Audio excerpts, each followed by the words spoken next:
From now, notre cher président de la République démocratique du Congo. Au cours de la réunion Forest and Land Use, présidée par le Premier ministre britannique le mardi 2 novembre, deuxième jour de la COP26 à Glasgow, le chef de l'État congolais a plaidé pour la préservation du bassin du Congo, deuxième poumon mondial de la biodiversité, afin de prévenir l'humanité d'une crise écologique majeure. Les forêts du bassin du Congo constituent le deuxième poumon du monde et contribuent largement à la régulation de l'équilibre climatique mondial. Ce massif forestier est toutefois exposé au risque de déforestation.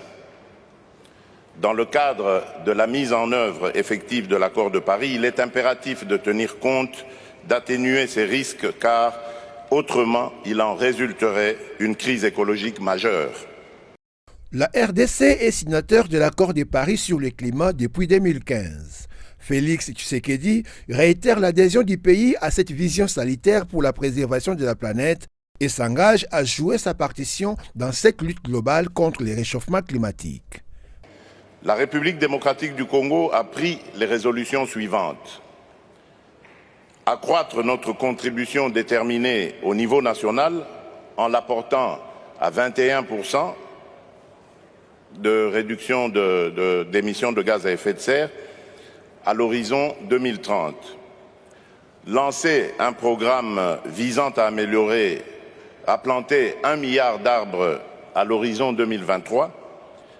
Élargir notre mix énergétique en combinant l'hydroélectricité, le solaire, la biomasse, etc.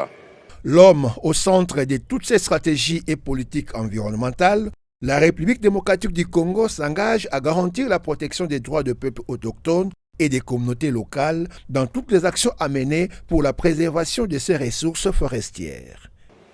Par ailleurs, la protection des droits des communautés locales et des peuples autochtones est capitale.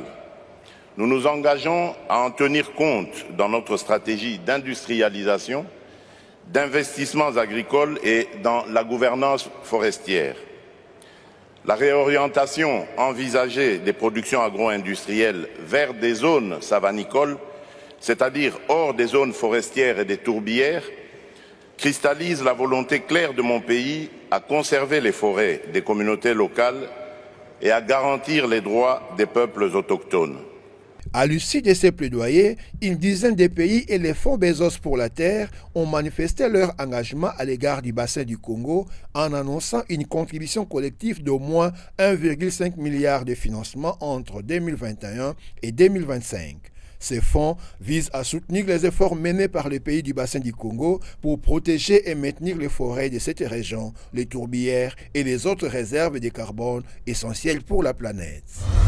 La conférence des Nations Unies sur le climat COP26 s'est ouverte à Glasgow, en Écosse, le dimanche 31 octobre. Ce rendez-vous qui rassemble plus de 120 chefs d'État et dirigeants mondiaux est considéré comme la dernière chance de pouvoir mettre en place des solutions au changement climatique. Pays initiateur de l'accord de Paris sur le climat, la France interpelle.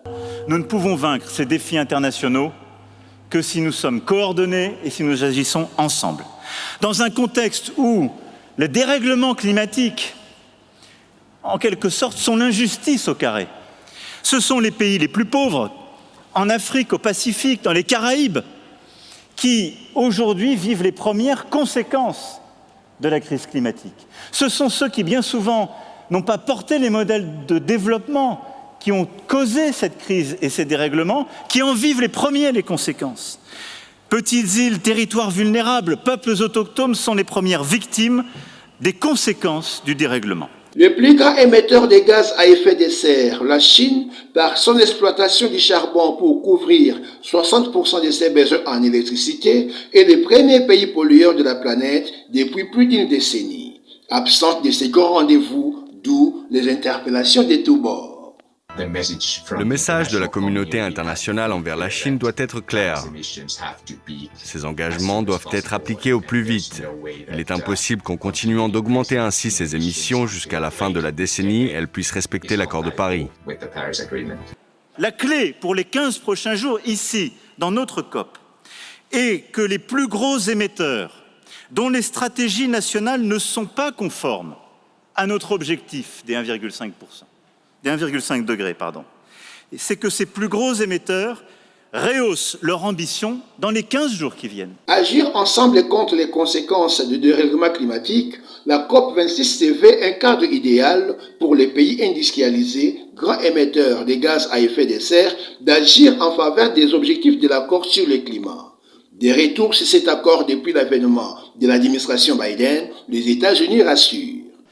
Nous allons investir massivement dans les énergies renouvelables et dans la protection de l'environnement. C'est un investissement sans précédent. Nous allons réduire les émissions de gaz à effet de serre de plus d'1 gigatonne d'ici 2030. Loin des simples expressions de bonne volonté et des engagements non respectés, la France invite les pays riches à plus de responsabilités et d'exemplarité. Notre défi est maintenant de les mettre en œuvre, et je n'en sous-estime ni l'importance ni la difficulté. Mais toutes les économies développées doivent désormais contribuer à leur juste part, car le leadership exige l'exemplarité. Les problèmes du climat se présentent de nos jours comme une crise mosaïque qui nécessite des interventions multidimensionnelles pour une solution durable. La COP26 est une nouvelle opportunité que les nations doivent saisir pour sauver la planète au profit des générations futures. Engagé pour protéger les forêts du Congo pour une durée de 10 ans, un accord a été signé entre les présidents congolais et les premiers ministres du Royaume-Uni au nom du conseil d'administration de l'initiative pour la forêt de l'Afrique centrale CAFI, le mardi 12 novembre au cours d'une réunion de travail en marge de la COP26 à Glasgow.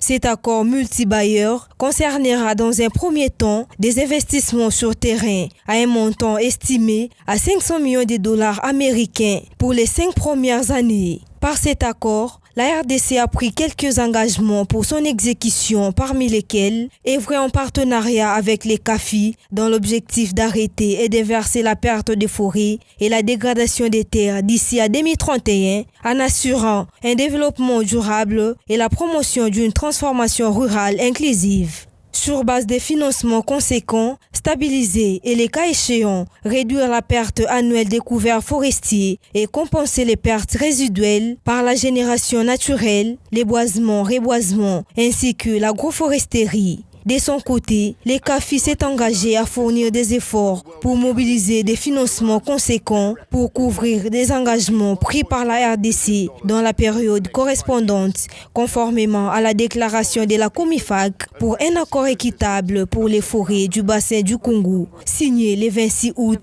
2021. La signature de la deuxième phase, qui va aller de 2021 à 2031, sera sanctionnée par un communiqué conjoint entre les deux personnalités représentant les deux parties. Conscient de la pratique ou vitesse de la déforestation qui évolue de manière vertigineuse dans le plateau de Batéké, un groupe d'individus pépiniéristes situés le long de la rivière Mai-Ndombe se sont lancés dans l'activité de pépinière de manière à faciliter les acheteurs, fermiers et agriculteurs à la réplication de plantes et arbres dans les espaces dégradés. L'idée ici, c'était de ramener l'activité faite dans la province de Congo central, ici au plateau de Batéké. Et nous avons demandé au chef du village, il nous a autorisé à nous installer près de cette rivière. Nous demandons aux clients de venir acheter et planter, parce que la bonne richesse n'est pas la voiture, ni la parcelle, mais plutôt à la terre. Quand tu plantes, tu vas aider beaucoup de gens, même après ta mort. Autre intérêt non négligeable des pépiniéristes sont leurs rôles dans la protection de l'environnement. C'est en préparant au mieux les arbres à leur environnement d'accueil. Ils contribuent facilement au travail de reforestation. Encourager leur activité, c'est donc aussi accompagner ces processus tellement essentiels. L'ONG internationale Greenpeace Afrique a déposé mardi 2 novembre 2021 à la primature une pétition contenant plus de 100 000 signatures en opposition à la mesure visant la levée du moratoire forestier par le gouvernement congolais. Moratoire qui interdit l'attribution des nouvelles concessions forestières jusqu'à la fin de la programmation géographique.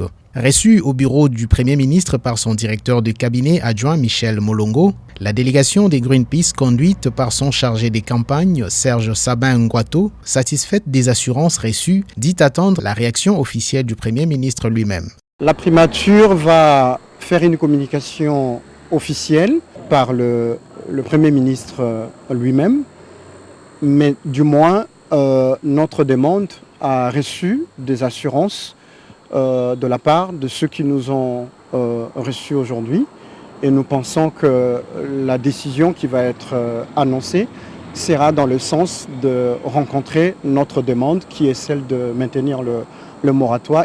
Greenpeace Afrique dépose sa pétition alors que le nouveau contrat est signé avec CAFI à Glasgow le même jour. Quelle est la position des Greenpeace et comment l'ONG entend compenser le maintien du moratoire? Le chargé des campagnes explique.